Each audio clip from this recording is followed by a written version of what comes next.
When in Rome, Chapter 12. The coroners, patiently waiting for the MDI, placing the samples he took, saliva, blood, and residue from the fingernails, along with the two damaged items that Antonio desperately wanted to get his hands on. And as the body was lifted into the black bag and zipped up, he felt his window of opportunity was closing in on him. He turned to the captain, who was the one that informed him about the gray van. "May I take a look at the van?" "Why?" The captain sounded defensively. "I would like to see if there's any evidence related to the green van I encountered," Antonio replied. "That's far-fetched, don't you think?" the captain smirked. "You just never know that it is worth examining it. It might even be related to the victim." At that moment, the MDI interjected. "Where's the van?"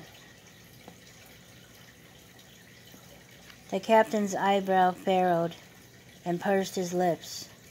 He looked at his watch for a moment before answering. "It is at the station," and gave Antonio a snare. The MDI picked up his briefcase, and he too looked at his watch.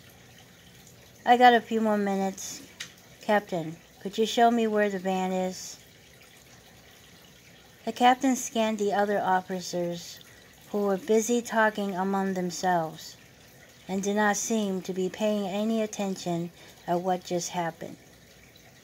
He gestured, "Follow me," and headed to his vehicle.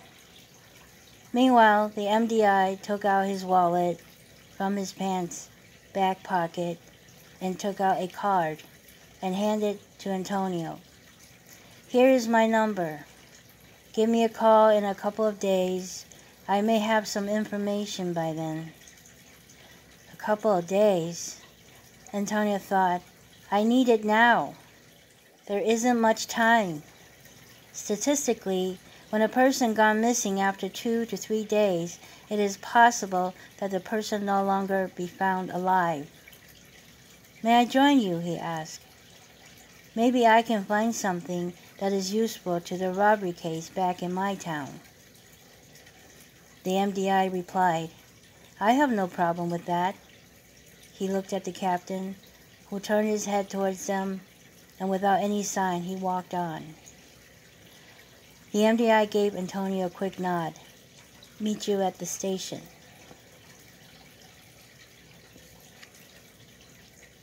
There were very few vehicles that were still recognizable. The rest was rusty with no tires, and some were gutted so much leaving only the shell, possibly vandalized. The MDI and Antonio found the gray van sitting nearby the gate, along with a couple of other vehicles that seemed newly arrived, compared with others with heavy debris. Antonio opened the side door, and a whiff of garbage stink shot right up to his nostril. He winced and coughed and placed his elbow over his mouth as he looked inside. "Here," said the MDI, as he handed a jar of menthol. "That should keep the smell at bay." Antonio scooped up some and placed it under his nose. "Thanks. No problem." The MDI looked inside as well and nonchalantly asked, "What makes you think the victim was in this van?"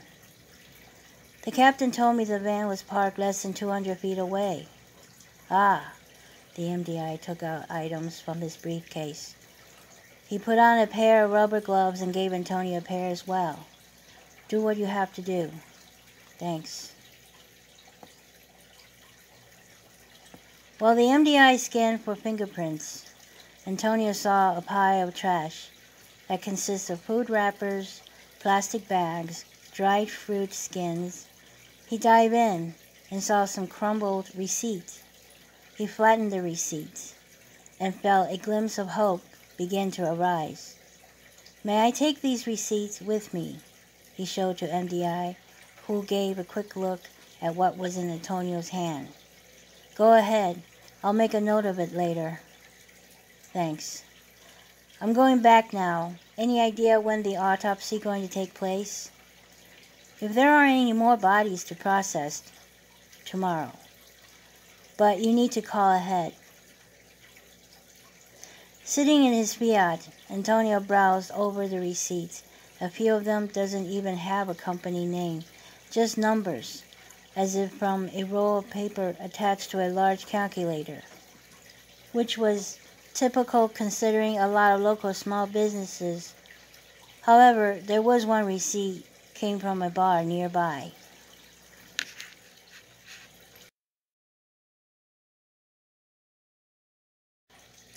When in Rome, Chapter 13. It's still early. The bar would not be open till 11. Antonio drove by and noticed that the bar was located next to a marina and its parking lot was empty. He will have to come back later. He placed a call for Vincent back at Rome, but no answer. He left a message. The ex-co-worker probably still asleep from working late last night. He placed another call back at his station, and Maria answered the phone. I thought today's your day off, she said. It was, but there was an incident at the next town up north, and I'm there right now. Oh, the chief sent you? See. So why are you calling? You want to talk to the chief? No, that's not why I called. Antonio rolled down the window.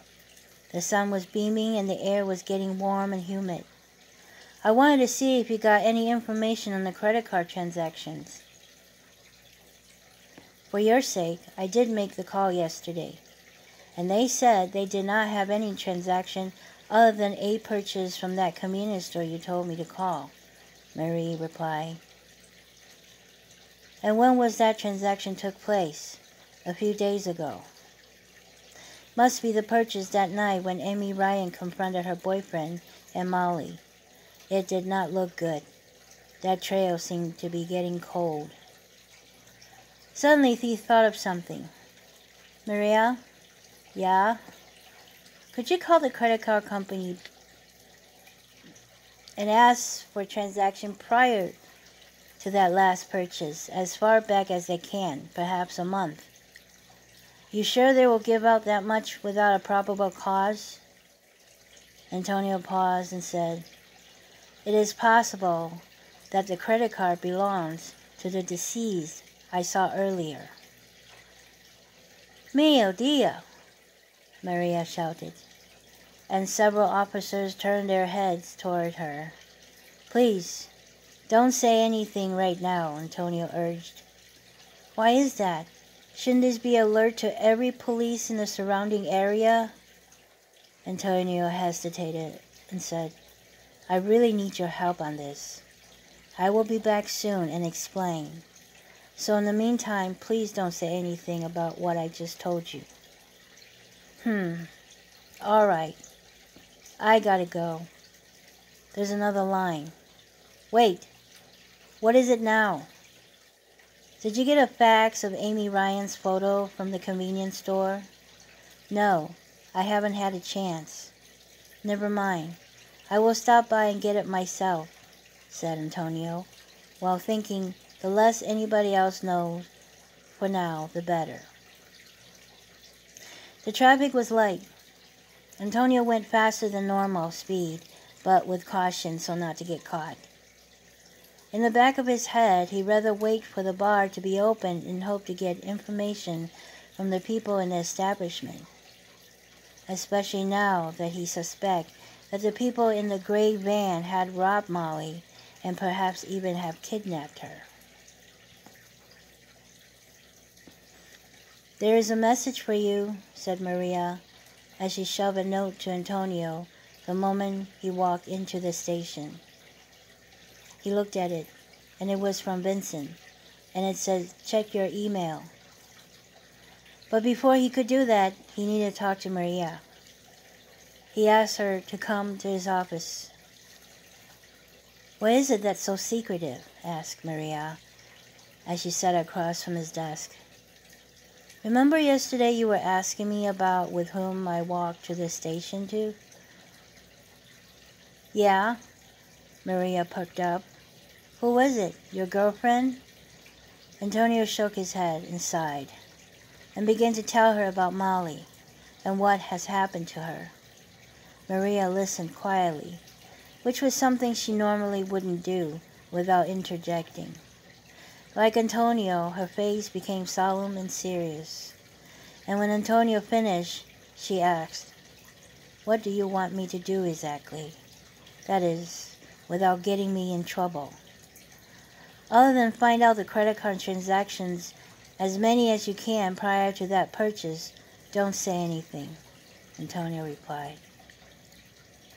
Maria hesitated for a moment and then said, "All right, I'll just pretend this conversation never happened, and that you only asked me to help you with the card information." Antonio gave Maria a grateful look and nodded. After Maria left his office, Antonio turned on his computer and waited for the screen to appear. He looked out the window and replayed that moment when he sent Molly off to the train station. He began to visualize how she would enter the station and onto the platform to wait for the train. He signed in to his email account and read what Vincent sent him. "Ciao, Antonio. Attached to this email is several videos from the stations in between. The copies show around the time that your friend's train would have stopped. There were several trains that day that did stop, so take a look. If you need any more help, just let me know. Take care, Vincent." Antonio clicked on the attached files and played all the surveillance videos, and as he viewed one by one, his heart sank more and more. He reviewed them all. There was no Molly.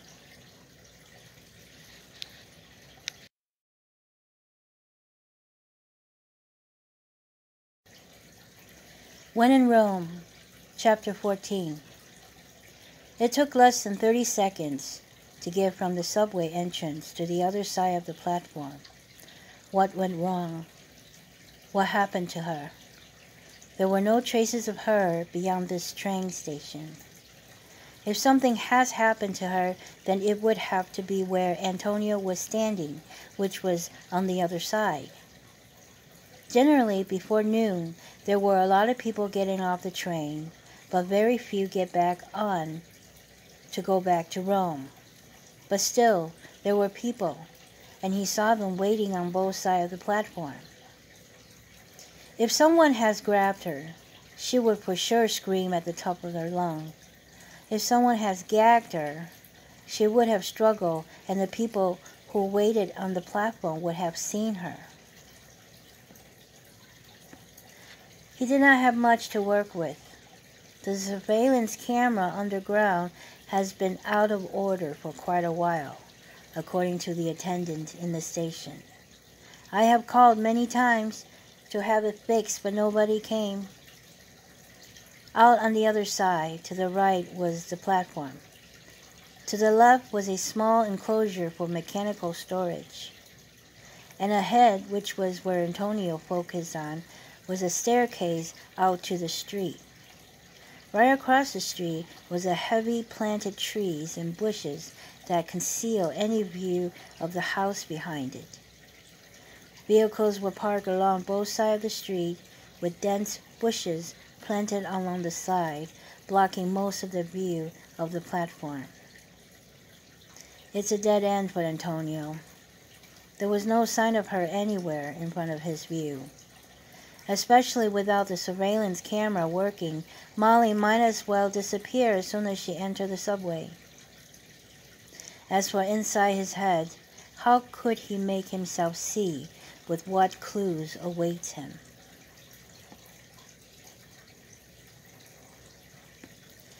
He took a walk along the street parallel to the train track, imagining her walking the same path, wondering where would she be, wondering how she would have been taken. Something shiny caught his eyes that came from right across the street, next to the heavy planted greens. A two-story building where the first floor has a wind chime clinging and reflecting the sun. And next to it was a private surveillance camera. He knocked on the building's door and rang the doorbell. He waited for about 10 minutes, but there was no one yet. It's another possible lead.